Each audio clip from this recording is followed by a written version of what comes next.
News 5 found her doing in the summer of 1996 was precisely what Mrs. Alvina Cuellar always did: dedicate her time to the development of Belizean children. This beloved teacher died last Friday at the age of 79, and her passing gives us pause to reflect on who she was. She was educated at St. Ignatius Primary, St. Catherine Academy, and the Belize Teachers College. Her career as an educator began early, at the age of 17, and took her to quite a few primary and secondary institutions in the Belize and Corozal districts. She was not only a mentor, but a friend to her many colleagues and students. Our Minister of Education, Francis Fonseca, told News 5 that Mrs. Cuellar had been a presence in his life. She was a very, very close and dear friend to my parents, both of whom have departed. And so she was there with me at both of their funerals and supported me. So I'm very, very deeply saddened by her passing. She was, of course, an exemplary educator. She touched the lives of thousands of young people who had the good fortune of passing through her hands. She was firm, she was fair, but she cared deeply, deeply about her students. One of those students was Faron Smith Jr., who attended St. John's College, where Mrs. Cuellar was the first female administrator as the assistant headmaster. One day, at school, over the PA, they announced and said that I have to go see Miss Cuellar.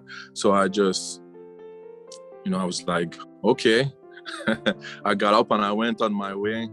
And when I got to the office, she told me, she was like, oh, so you're the guy that my daughters always talk about every day, right?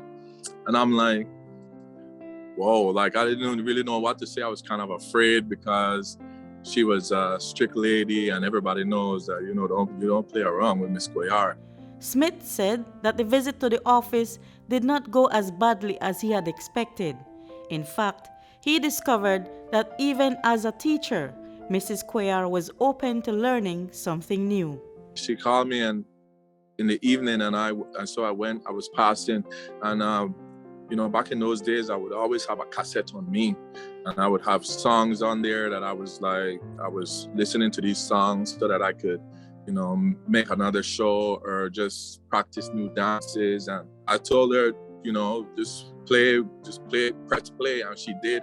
And I started dancing. And back in those days, the new dance was the pepper seed, right? So I knew 100 zillion pepper seed, and I just started to dance. And by the time it was finished, Miss Cuellar was learning. She already learned how to do the pepper seed from watching me. While students saw her lighter side, discipline was a key ingredient in the way Mrs. Cuellar dealt with not only her students, but all children in her life. Dr. Fernando Cuellar told us it was during their many home visits with his mom that he came to love this person he called his tia. What remains most staying in my mind is her discipline, which I think is something woefully missing these days. No? She was a disciplinarian. You had to do the things right. You had to behave right and do the things for the correct reason. So that is what I will miss. She was pretty much the laugh and joy of the meeting. No? She had a very unique laugh, and when they were together, herself, my mom, and my other aunts, it was like little girls getting together with their jokes. Mrs. Alvina Cuellar is survived by her 6 daughters, Tina, Selena, Melissa, Fidelia, Reina, and CEO of Channel 5, Marleni Cuellar.